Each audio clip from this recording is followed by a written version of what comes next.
Hello students, now we are going to start our next unit. It is superposition of waves. It is very easy to understand the waves that we have studied earlier, that is in 11th. But we are going to see now further the types of waves, that different types of waves that we have seen, and their related some properties. Okay, study of their properties. जसं आपण याआधी 11वी मध्ये वेगवेगळ्या प्रकारच्या waves शिकलेलो आहोत. जसे आपण water waves, sound waves, light waves, mechanical waves आणि काही अशा ज्या वेव्ज असतात ज्या या सगळ्या वेव्जपेक्षा वेगळ्या असतात, त्या म्हणजे इलेक्ट्रोमॅग्नेटिक वेव्ज. आठवते का आपल्याला काही? 11वी पर्यंत आपण या वेव्ज शिकलेलो आहोत. यामध्ये दोन प्रकारचे मुख्य जे प्रकार पडतात ते दोन आहेत. There are main two types of waves depending upon the requirement of medium for their propagation.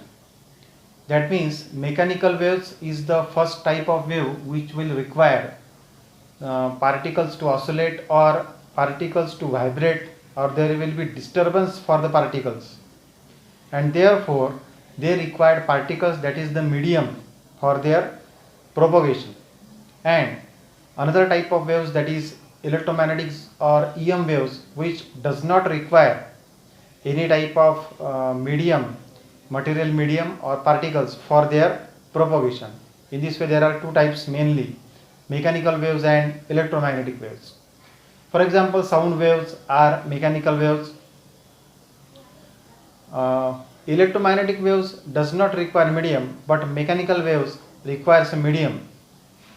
There is a disturbance created in the medium due to some energy falls on the particles of the medium. म्हणजे मीडियमचे जे particles आहेत त्याच्यावर काही energy काही प्रमाणात पडते आणि म्हणून त्या ठिकाणी डिस्टर्बन्स तयार होतो. आणि तो जो डिस्टर्बन्स आहे तो ज्याच्यामध्ये एनर्जी आणि मोमेंटम दोन्ही जे आहे ते ट्रान्सफर होत राहते एका पार्टिकलहून दुसऱ्या पार्टिकलला. ते डिस्टर्बन्स, ते वेगवेगळ्या प्रकारचे डिस्टर्बन्सेस आपण शिकलो.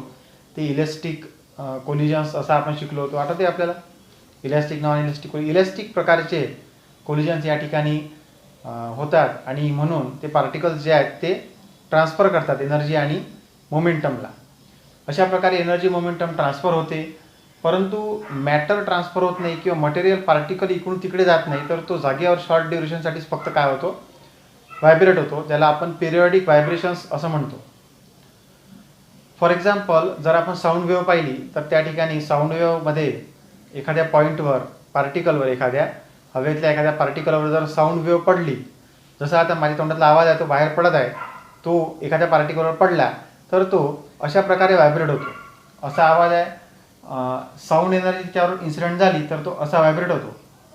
तो असा व्हायब्रेट होताना अल्टरनेट कॉम्प्रेशन रिफ्रॅक्शन्स तयार करतो आणि अशा प्रकारे व्हायब्रेशन होताना दुसऱ्या पार्टिकलला कोलिजन होऊन एनर्जी ट्रान्सफर होते, तो परत व्हायब्रेट करायला लागतो. अशा प्रकारे particle to particle sound energy जी आहे ती एका ठिकाणाहून दुसऱ्या ठिकाणी ट्रान्समिट होते.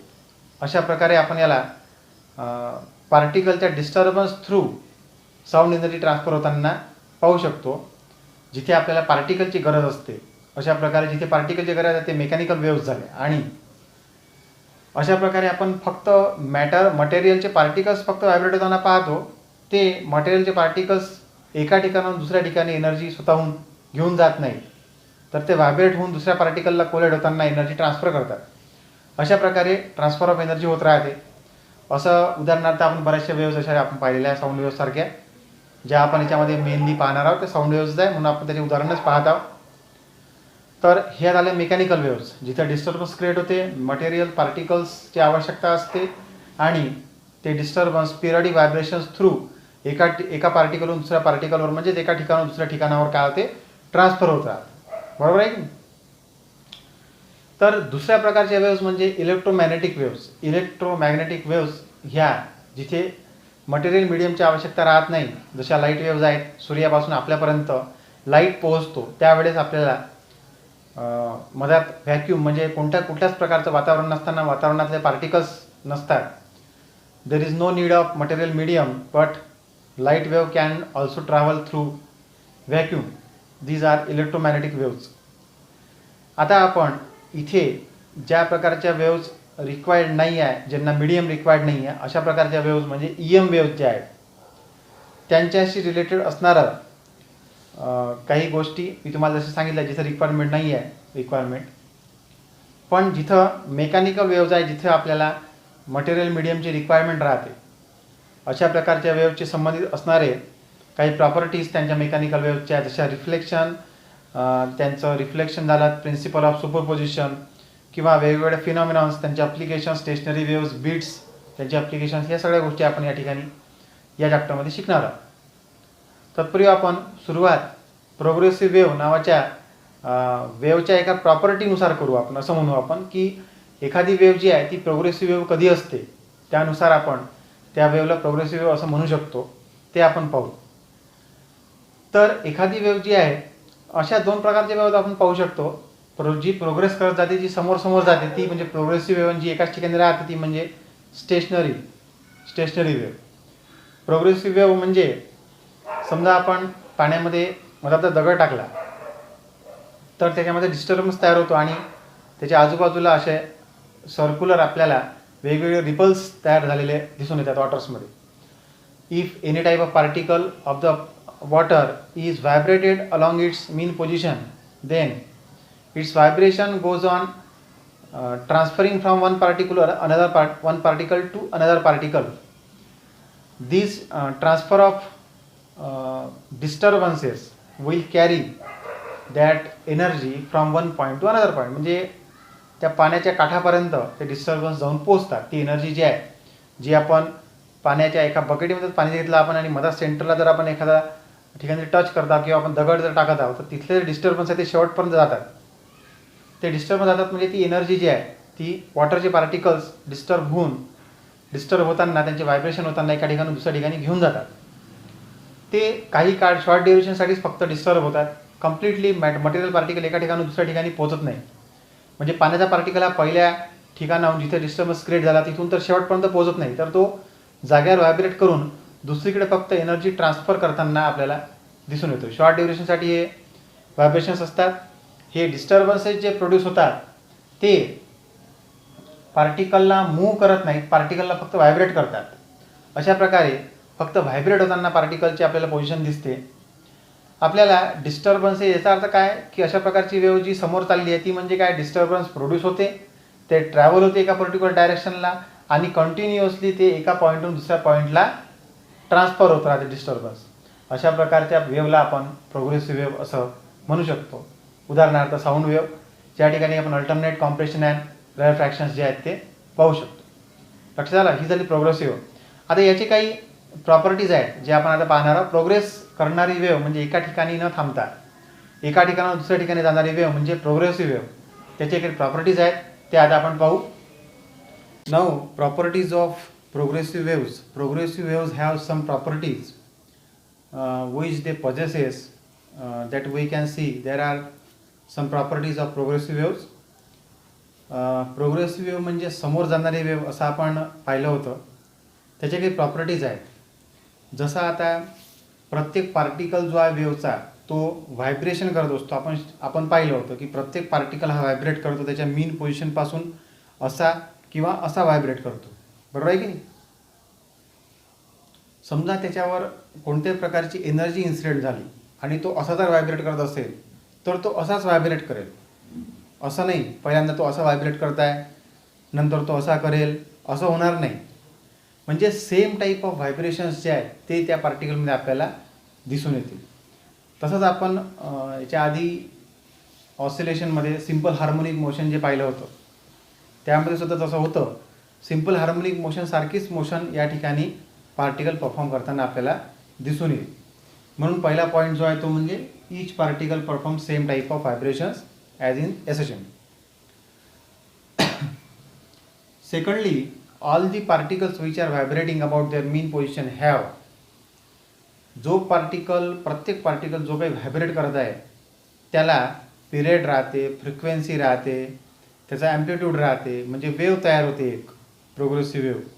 ती वेव्ह म्हणजे पार्टिकल टू पार्टिकल डिस्टर्बन्स असा समोर जात असतो. त्यावेळी डिस्टर्बन्स क्रिएट होताना एनर्जी त्या पार्टिकलवर फॉल झाली, एनर्जी समोर जाताना एनर्जी पास झाली की तो पार्टिकल व्हायब्रेट होतो. त्याच्या कोलिजनमुळे दुसरा पार्टिकल व्हायब्रेट होतो आणि अशा प्रकारे हे पार्टिकल्स व्हायब्रेट होत असताना त्यांचं मॅक्सिमम व्हायब्रेशन होत असते. कधी कमी व्हायब्रेशन होतं, कधी एकदम कमी होतं. अशा प्रकारे त्याचं मॅक्सिमम व्हायब्रेशन झालं म्हणजे त्याला ॲम्प्लिट्यूड असते. त्यानंतर त्याचा एक पिरियड असतो वेव्हचा, नंबर ऑफ वेव्स किती पास झाल्या एका सेकंदात, त्याप्रमाणे त्याची फ्रिक्वेन्सी पण असते. म्हणजे आपण ह्या ज्या गोष्टी SHMमध्ये मागे पाहिलेल्या आहेत त्या जशा तशा प्रोग्रेसिव्ह वेव्हसाठी पण लागू होतात. जसं ॲम्प्लिट्यूड झालं, पिरियड झालं, फ्रिक्वेन्सी झालं. त्यानंतर तिसरा पॉईंट म्हणजे जसं आपण फेजचा डिफरन्स पाहिला होता कोहेरंट वेव्हजमध्ये, जसं आपण पाहिलं फेज वेव्ह ऑप्टिक्समध्ये आपण कोहेरंट वेव्हज पाहिल्या होत्या. त्यामध्ये आपण त्याच्या फेजचा डिफरन्स पाहिला होता. फेजमध्ये डिफरन्स असतो, फेजमध्ये डिफरन्स नसतो, ते आपण पाहिलं होतं. फेज जर सारखी असेल किंवा फेजमध्ये सारखा डिफरन्स असेल तर आपण त्याला कोहेरंट वेव्हज असं म्हटलं होतं. अशाच प्रकारे ह्या वेव्हजमध्ये सुद्धा फेज जी आहे ती चेंजिंग राहते. म्हणजे state of vibration of particle जी आहे ती कधी सेम राहू नाही शकत. कारण की एक पार्टिकल जर व्हायब्रेट करत असेल तर त्याची एनर्जी दुसऱ्या पार्टिकलला गेल्यावर तो कमी व्हायब्रेट करतो, नंतरचा आणखी कमी करतो. अशा प्रकारे ती वेव्ह अशी पास होत राहते आणि शेवटचा पार्टिकल अजिबात व्हायब्रेट करत नाही, त्यानंतरचा पार्टिकल परत व्हायब्रेशन करायला सुरू करतो. म्हणजे आता या ठिकाणी जो पार्टिकल व्हायब्रेट करत आहे त्याच्यापेक्षा दुसरा जो पार्टिकल आहे तो कमी किंवा जास्त व्हायब्रेट करतो. म्हणजे सेम स्टेट ऑफ व्हायब्रेशनमध्ये राहत नाही प्रत्येक पार्टिकल. म्हणजे त्यांची फेज जी आहे ती वेगवेगळी असते. जर दोन पार्टिकल हे सेम स्टेट ऑफ व्हायब्रेशनला असतील तर ते इन फेज आहेत असं आपण म्हणतो, किंवा त्यांची फेज सेम आहे असं आपण म्हणतो. असं आपण शिकलो होतो ऑप्टिक्समध्ये. किंवा फेज सेम राहिली असती तर सगळे particle at a time vibrate करत राहिले असते आणि सगळ्या पार्टिकलवर at a time energy incident झाली असते. असं होत नाही. पहिल्या पार्टिकलवर एनर्जी इन्सिडेंट झाली की तो व्हायब्रेट झाल्यावर तो दुसऱ्या पार्टिकलला कोलाईट झाल्यावर तो एनर्जी त्याला ट्रान्सफर करतो इलेक्ट्रिक कोलिजन्समुळं. म्हणून मग तो व्हायब्रेट करतो, हा व्हायब्रेट करत नाही. अशा गोष्टी घडत असतात. आणि म्हणून आपण असं म्हणू की व्हायब्रेशन जे आहेत ते प्रत्येकाचे वेगवेगळे असतात, म्हणून ते इन फेज किंवा सारख्या फेजमध्ये कधीच राहू शकत नाही. त्यानंतर प्रत्येक पार्टिकल हा कधीच रेस्टमध्ये राहत नाही. प्रत्येक पार्टिकल हा कमी किंवा जास्त व्हायब्रेशन करत राहतो. कमीपासून जास्तपर्यंत, जास्तपासून पुन्हा कमीपर्यंत व्हायब्रेशन करत राहतो. 100% रेस्टमध्ये तो कधीच राहत नाही, कारण की तो मोशन एक्झिक्यूट करत आहे. कारण की तो व्हायब्रेट करत असताना एनर्जी त्याच्यावर पडल्यानंतर तो व्हायब्रेट केल्यावर एनर्जी ट्रान्सफर होत आहे कोलिजनकडून. म्हणून तो कधीच परमनंटली ॲट रेस्ट राहू शकत नाही. पार्टिकलची मॅक्सिमम व्हेलॉसिटी ही त्याच्या व्हायब्रेशननुसार तिथून तो पास झाला त्या ठिकाणी असते. म्हणजेच त्या पार्टिकलपासून एनर्जी पास झाली की तो मॅक्सिमम व्हेलॉसिटीने व्हायब्रेट करेल.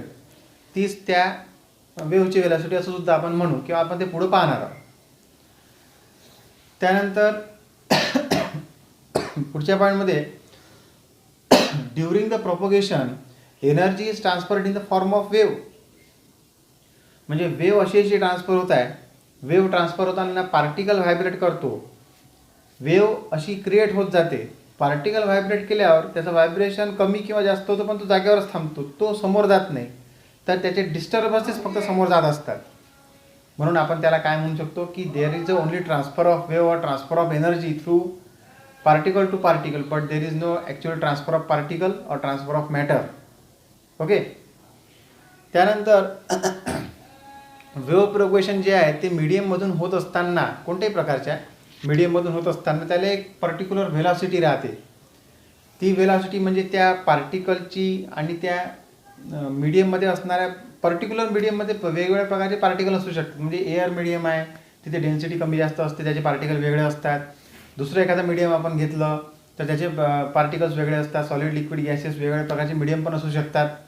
म्हणजे पार्टिकल व्हेलॉसिटी जी असते ती त्या मीडियमच्या प्रॉपर्टीवर डिपेंड करते की ते मीडियम कसं आहे, ते जास्त आहे की कमी आहे, ते सॉलिड आहे, लिक्विड आहे की गॅसेस आहे, त्याची डेन्सिटी कमी जास्त कशी आहे त्यानुसार. बरोबर आहे ना. त्याच्यावरती पार्टिकलची व्हेलॉसिटी किंवा त्या वेव्हची व्हेलॉसिटी जी आहे ती डिपेंड करते, असं आपण म्हणू शकतो.